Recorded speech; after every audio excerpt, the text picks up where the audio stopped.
Online এপ্লিকেশ্যনৰ দ্বাৰা লিটফিলৰ 2024 বাবে আবেদন কৰিবৰ বাবে প্ৰথমতে আপোনালোকক দিয়া লিংকটোত ক্লিক কৰিব। তাতে আপোনালোকৰ মোবাইল নম্বৰটো দিব, যাৰ জৰিয়তে আপোনালোকে এটা OTP পাব। আৰু মনত ৰাখিব যে ভৱিষ্যতেও যদি ফৰ্মখনত যিকোনো ধৰণৰ শুধৰণি কৰিব লগা হয় বা পুনৰ নিৰীক্ষণ কৰিব লগা হয়, তেন্তে আপোনালোকক এই OTPটো প্ৰয়োজন হ'ব।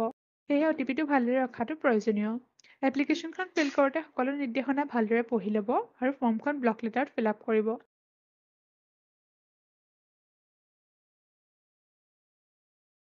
ফৰ্মখনত আপলোড কৰিবলগীয়া ডকুমেণ্টছসমূহ স্পষ্টভাৱে আপলোড কৰিব।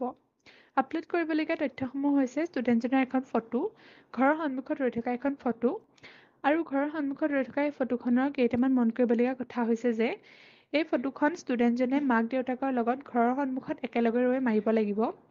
আৰু ফটোখন এনেদৰে মাৰিব যাতে আপোনালোকৰ সম্পূৰ্ণ ঘৰটো ফটোখনত কভাৰ হয়। তদুপৰি ঘৰটো ভিজিবল হোৱাকৈ ঘৰৰ সন্মুখত ষ্টুডেণ্টজনে মাক দেউতাকৰ লগত একেলগে ফটো মৰাটো বাধ্যতামূলক। ইয়াৰোপৰি এপ্লিকেশ্যনখনত ঘৰৰ আৰ্নিং মেম্বাৰৰ লাষ্ট 3 monthsৰ বেংক ট্ৰাঞ্জেকশ্যনৰ ডিটেইলছ আৰু আপোনালোকৰ BPL কাৰ্ড বা ৰেচন কাৰ্ডৰ কপি,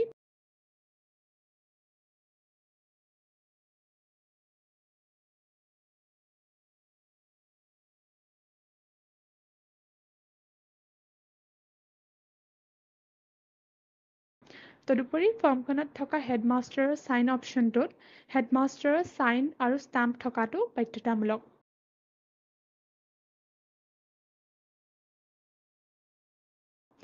আৰু বাকী সকলো তথ্য আপোনালোকে শুদ্ধভাৱে আৰু স্পষ্টভাৱে আপলোড কৰিব। ষ্টুডেণ্টজন যদি কোনো এক্সট্ৰা কাৰিকুলাৰ এক্টিভিটিৰ লগত জড়িত হৈ আছে, তেন্তে সেই এক্সট্ৰা কাৰিকুলাৰ এক্টিভিটিৰ তথ্য আপলোড কৰিব।